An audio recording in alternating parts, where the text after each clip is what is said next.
Hello students, देखिए exercise 14.1 probability का question number 13। Last class में हमने क्वेश्चन नंबर 12 तक कंप्लीट कर लिया था। क्वेश्चन क्या कह रहा है? ए डाइस थ्रो वंस, एक डाइस को वन टाइम टॉस किया जाता है। Find the probability of getting. पहले जो बात दे रखी है उसके ऊपर फोकस करें कि आपको एक्चुअल में क्या क्या दे रखा है। ठीक है, उसके बारे में बात कर लेते हैं। पहले 1 मिनट रुकना थोड़ा सा। ठीक है, आंसर लिखते हैं कि आपको टोटल पॉसिबल आउटकम्स दे रखे हैं। Total possible outcomes, total possible outcomes कितने आते हैं? वन डाइस को टॉस करने में 6, और कौन कौन से बेटा? 1, 2, 3, 4, 5 और 6। किसी को कोई दिक्कत नहीं होनी चाहिए। टोटल पॉसिबल आउटकम्स हमारे पास आ गए। अब इसका क्वेश्चन फर्स्ट क्या कह रहा है? ए प्राइम नंबर। तो क्वेश्चन फर्स्ट है प्राइम नंबर पूछ रहा है। प्राइम नंबर के हम फेवरेबल आउटकम ढूंढेंगे। पहले फेवरेबल आउटकम्स, तो फेवरेबल आउटकम इसमें 3 होंगे। कौन कौन से? एक 2 होगा, एक 3 होगा, एक होगा आपका 5। आपको सर ये प्राइम नंबर क्या होता है पहले इसके बारे में बताओ। तो प्राइम नंबर बेटा उसको बोलते हैं जिसके 2 फैक्टर्स होते हैं। कितने फैक्टर्स? 2 फैक्टर्स। 2 फैक्टर्स माने तो 1 एंड इटसेल्फ, 1 एंड इटसेल्फ, जिसमें 1 और खुद का ही डिवाइड होता है, उसको बोलते हैं हम प्राइम नंबर्स। कौन से नंबर बोलते हैं? प्राइम नंबर बोलते हैं। इस बात को ध्यान रखें। जैसे देखो 1 के बारे में नहीं, 1 तो आपका ना तो प्राइम नंबर है ना कंपोजिट नंबर है। 2 देखो, 2 में 1 का ही होता है, 2 का ही होता है, इसलिए 2 आपका क्या हो गया? Prime number. 3 में 1 का ही होता है और 3 में 3 का ही होता है।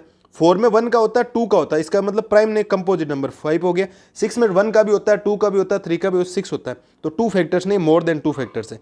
ठीक है, अब मुझे इसकी प्रोबेबिलिटी निकालनी है कि probability of A prime number, A prime number. तो प्राइम नंबर में टोटल पॉसिबल आउटकम्स कितने हैं? 6, और फेवरेबल कितने हैं? 3। तो प्रोबेबिलिटी आ जाएगी 3 1 जा 3, 3 2 जा 6। ये प्रोबेबिलिटी आ गई आपके 1/3। कितनी आ गई? 1/3। कोई 1/2। किसी को कोई दिक्कत नहीं होनी चाहिए बेटा। अब देखो क्वेश्चन नंबर सेकंड में आपको फेवरेबल आउटकम्स ढूंढने, तो आप लिखेंगे फेवरेबल आउटकम्स। तो फेवरेबल आउटकम्स क्या बोला है? ए नंबर लाइंग बिटवीन 2 एंड 6। वो नंबर बताने हैं जो नंबर 2 और 6 के बीच में, लाइन का मतलब होता है बिटवीन, बीच में रखे हुए। तो 2 और 6 के बीच में कौन है? यही तो नंबर है, ये वाले, ये देखो ये वाले 3 4 5। तो 3 4 और 5 ये हो गए हमारे पास फेवरेबल आउटकम्स। क्या हो गए? फेवरेबल आउटकम्स हो गए। अब देखो आगे, तो इसकी प्रोबेबिलिटी निकालते हैं। तो प्रोबेबिलिटी ऑफ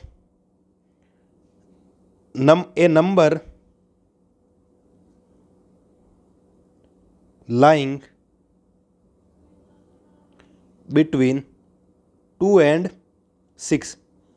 तो टोटल कितने हैं? 6, और फेवरेबल कितने हैं? 3। तो प्रोबेबिलिटी आ जाएगी बेटा 1/2। कितनी आ जाएगी? 1/2। किसी को कोई दिक्कत नहीं होनी चाहिए। नॉर्मल क्वेश्चन ही है एकदम। अब देखो इसका थर्ड क्वेश्चन, साइड में कर देता हूं मैं थर्ड क्वेश्चन को। थर्ड क्वेश्चन क्या कह रहा है? Question number third. तो थर्ड में फेवरेबल आउटकम्स ढूंढने, तो F.O लिख देता हूं, थोड़ा समझ आना। फेवरेबल आउटकम्स नंबर बोला है कि ए ओड नंबर, कौन सा नंबर होना चाहिए? Odd number. ओड नंबर कौन से होते हैं बेटा?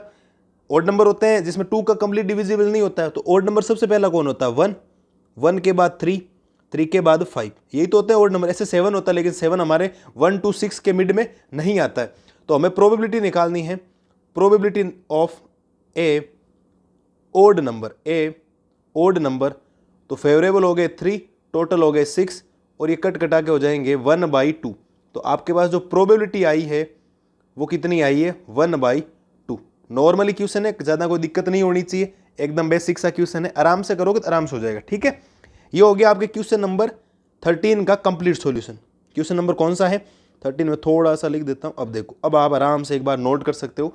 नॉर्मली क्वेश्चन है, सबकी प्रोबेबिलिटी सेम आई, 1/2 1/2 1/2। तो ये तो इक्वली लाइकली आउटकम्स हो गए ना।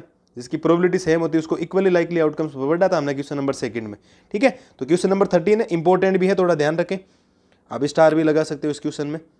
ठीक है, नॉर्मल क्वेश्चन है, हमने आंसर कर लिया। मिलते हैं जल्दी अगली स्लाइड में क्वेश्चन नंबर 14 का सॉल्यूशन लेकर।